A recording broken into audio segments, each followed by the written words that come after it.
రాబోయే parliament election Telangana నుంచి ఏ party వస్తే మంచిగా ఉంటుంది? ఏ పార్టీ వస్తే ఏం లాభం అన్నది. ఇప్పుడు మొన్న ఒక ఫైర్ యాక్సిడెంట్ అయింది. ఒక 10 minutes అంబులెన్స్ హాస్పిటల్కి తీసుకుపోయింది అనుకో, అలా ప్రాణాలని కాపాడు. ఇప్పుడు అంబులెన్స్ రానికే లేదు. అంబులెన్స్ చుట్టూ తిరిగి వచ్చే లోపు ప్రాణాలు పోయి ఏం చెప్పు. రోడ్ శాంక్షన్ అవుతుంది అన్నారు.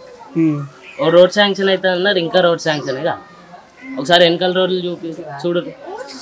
ఎప్పటి నుంచి అంటే దాదాపు 3-4 years నుంచి చెప్తావు రోడ్ శాంక్షన్ అవుతుంది అని. రోడ్ శాంక్షన్ కాదు.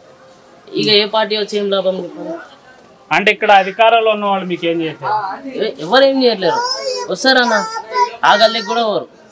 ఈ గల్లీ అంటే ఓకే వస్తారు, ఈ గల్లీ దాకా వస్తారు, మళ్ళీ అట్లనే వాపస్ వెళ్ళిపోతారు. ఆ ఈ గుట్ట మెట్లు కూడా ఎక్కరన్నా. అంటే ఈ గుట్ట పైన కూడా జనాలు ఇప్పుడు ఆ మెట్లు ఉన్నాయి. ఆ మెట్లు ఎక్కితే ఇగో ఇప్పుడు ఈడెన్ని ఉన్నాయి, సేమ్ అన్ని ఆడున్నాయి.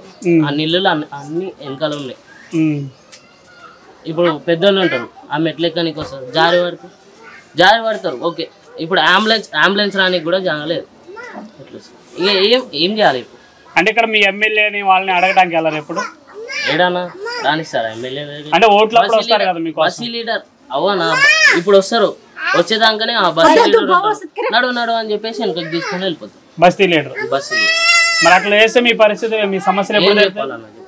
అదే మేము అడుగు. అంటే ఓట్లేసి గెలిపించుకునేది మీరే కదా, వాళ్ళని అడగలేరా? అవును, అడగలేమన్నా. ఇప్పుడు పోయేలోపు బస్సు లీడర్ ఇంటికి వస్తాం, ఈ వారం అవుతుంది, వచ్చే వారం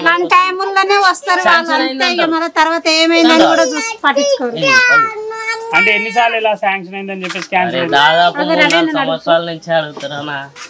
ఇప్పుడు మా అన్నోళ్ళే ఉంటారు, మా అన్నోళ్ళే పోతారు, 4 పెద్ద మనుషులు కలిపి పోతారు. ఇప్పుడు ఆ స్తంభం ఉంది, ఆ స్తంభము ఎన్నిసార్లు పోతే మొన్న ఎలక్షన్స్ ముందు పడ్డది ఆ స్తంభం. ఎన్నిసార్లు అడిగినామంటే మొత్తం క్రాస్ అయిపోయింది, మొత్తం కింద గ్రిప్ లేకుండే. మొన్న ఎలక్షన్స్ ముందు వేసారు ఆ ఒక్క స్తంభం.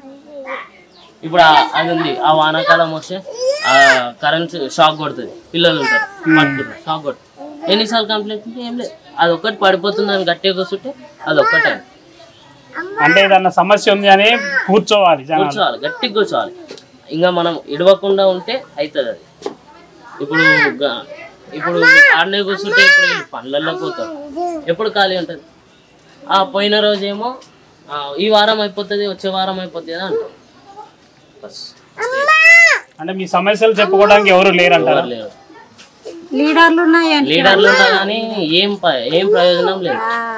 ఉన్నా లేదు, కూడా తెలియదు బస్సు లీడర్.